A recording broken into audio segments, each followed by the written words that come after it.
اللہ تعالیٰ نے اس آیت کے اندر نبی کریم صلی اللہ علیہ وسلم سے فرمایا کہ ہم پڑھیں گے، یعنی ہمارا فرشتہ پڑھے گا۔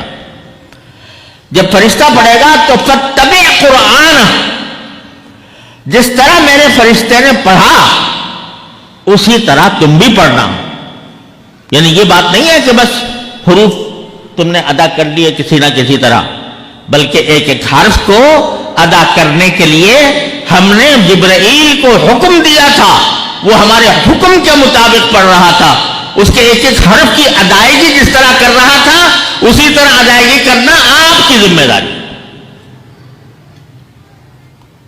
تو اس سے پتہ چلا کہ قرآن کا بات صرف اتنی نہیں ہے کہ آدمی قرآن کو سمجھے اور پھر اس کے بعد عمل کرے، وہ تو ہے ہی اصل مقصود، لیکن اس کا پڑھ لینا اور اس طرح پڑھ لینا جس طرح جبریل امین نے پڑھا تھا، اور اس طرح پڑھ لینا جیسا نبی کریم صلی اللہ علیہ وسلم نے پڑھا تھا، یہ بھی ہر مومن کا فرض کے ذمہ فرض عین ہے۔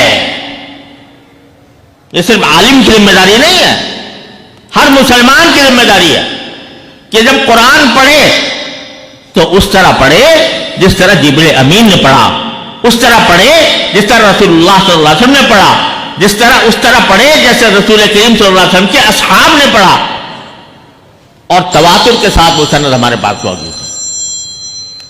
تو یہ، اور اس کے لیے امت نے اس فریضے کی ادائیگی کے لیے جو عجیب و غریب علم ایجاد کیا، دنیا بھر میں اس کی نظیر نہیں مل سکتی۔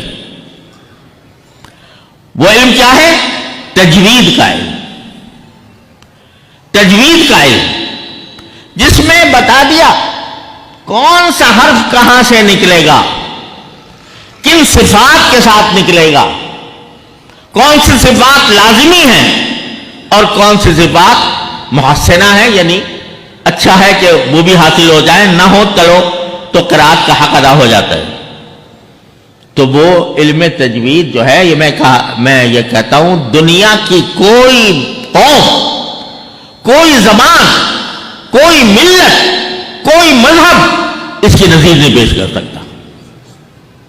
آپ نے کسی زبان کے بارے میں سنا ہے کہ اس میں یہ ایک علم بتایا گیا ہو کہ اس حرف کی زبان سے نکالنے کا کیا طریقہ ہونا چاہیے؟ یہاں تجوید میں کچھ 29 حروف ہے نا، 29 حروف، ان میں سے ہر حرف کو کہاں سے نکالا جائے گا، کس طرح نکالا جائے گا، کس طرح ادا کیا جائے گا، اس کو مدون کر دیا اس علم نے۔ تو آپ نے کبھی سنا، اب انگریزی اتنی بڑی زبردست زبان ہے، تو اس میں کوئی علم ایسا ہو جو یہ بتائے کہ جب بی کہاں سے نکلے گا اور سی کہاں سے نکلے گا اور ڈی کہاں سے نکلے گا اور ٹی کہاں سے نکلے گا؟ کوئی ایسا علم ہے؟ یہاں تک کہ امریکی لہجہ اور ہے، برطانوی لہجہ اور ہے، برطانوی لوگ اور کسی اور طرح نکالتے ہیں، اور فرانسیسی لوگ جب نکالتے ہیں تو را جو ہے نا، اس کو غین بنا کے پڑھتے ہیں۔ تو اتنا تفاوت بھی ہے اور اس کا کوئی قاعدہ بھی مقرر نہیں کہ بھئی یہ ٹھیک پڑھ رہا ہے یا یہ ٹھیک پڑھ رہا ہے، کسی زبان میں نہیں۔ لیکن اللہ تبارک و تعالیٰ نے قرآن کریم کو محفوظ فرمانے کے لیے ایسے لوگوں کو پیدا کر دیا جنہوں نے ایک ایک حرف کی گہرائی تک جا کر اس کی تمام مخارج بتا دیے، صفات بتا دی اور اس کی مشق کرا دی۔ تو میں اس سے جو سبق مل رہا ہے، جو میں پیغام دینا چاہتا ہوں، وہ یہ کہ یہ قرآن کریم کو پڑھنا تو بہت بڑا ثواب ہے ہی، لیکن اس قرآن کریم کو صحیح پڑھنا، فَإِذَا قَرَأْنَاهُ فَاتَّبِعْ قُرْآنَهُ، اس طرح پڑھنا جس طرح جبریل امین نے پڑھا، یہ بھی ہر مسلمان کا فرض عین ہے۔ اگر آپ قرآن شریف پڑھیں اور غلط پڑھیں، جو حروف بعض اوقات بعض حروف ایسے ہوتے ہیں کہ اگر ان کو غلط ادا کیا جائے تو اس کے اندر نتیجے میں قرآن کے معنی ہی بدل جاتے ہیں، بالکل الٹ جاتے ہیں۔ لہذا ہر مسلمان کے ذمہ فرض ہے کہ جب قرآن پڑھے تو سیکھ لے، اس کو تجوید کو سیکھ لے، اور وہ کوئی بہت لمبا چوڑا کام بھی نہیں ہے. 29 حروف ہیں، 29 حروف. اگر آدمی یہ طے کر لے کہ ہر روز ایک حرف کی ادائیگی کا طریقہ سیکھوں گا کسی قاری صاحب سے، تو 29 دن میں اس کا یہ فریضہ ادا ہو جائے گا. لیکن اس قدر غفلت ہے، اس قدر غفلت ہے. اول تو تلاوت قرآن ہی کی چھوٹی ہوئی ہے. کبھی مسلمان ممکن نہیں تھا کہ صبح کو بیدار ہو اور قرآن کریم کی تلاوت کیے بغیر وہ کوئی اور کام میں لگ جائے، لیکن قرآن کریم کی تلاوت سے ہی غفلت ہے. اور پھر قرآن کریم کی تلاوت سے اگر کوئی کرتا بھی ہے تو جس طرح کرنا چاہیے اس طرح نہیں کرتا، غلط پڑتا ہے.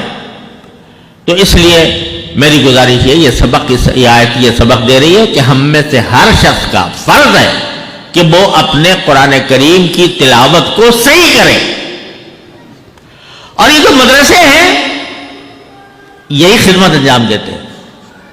اور رسول کریم سرور دو عالم صلی اللہ علیہ وسلم نے فرمایا خیرکم من تعلم القرآن وعلمہ. آج ہم ان لوگوں کی تو بڑی تعظیم کرتے ہیں کہ جو حدیث پڑھاتے ہیں، جو فقہ پڑھاتے ہیں، لیکن جس شخص نے اپنی زندگی قرآن کریم کی خدمت کے لیے، لوگوں کو قرآن کریم پڑھنا سکھانے کے لیے، قرآن کریم حفظ کرانے کے لیے، اور ان کا قرآن کریم تجوید کے اعتبار سے درست کرانے کے لیے جس نے اپنی زندگی کھپا رکھی ہے، اس کی تعظیم کیوں نہیں کی جاتی؟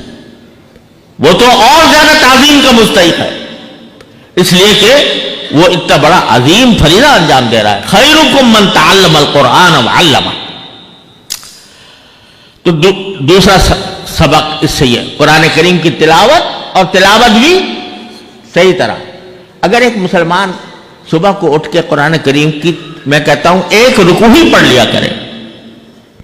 پہلے زمانے میں 7 منزلیں لکھی ہوئی ہے قرآن مجید میں، تو ہوتا یہ تھا کہ ہر ہفتے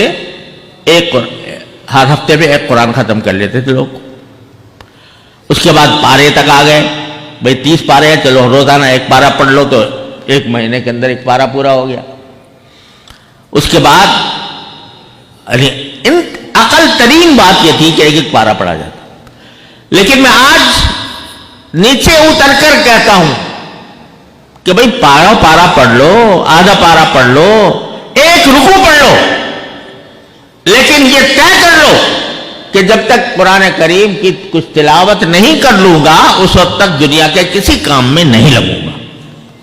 پھر دیکھو تمہارا دن کیسا گزرتا ہے، پھر دیکھو قرآن کریم کے کیا انوار و برکات تمہاری زندگی میں آتے ہیں.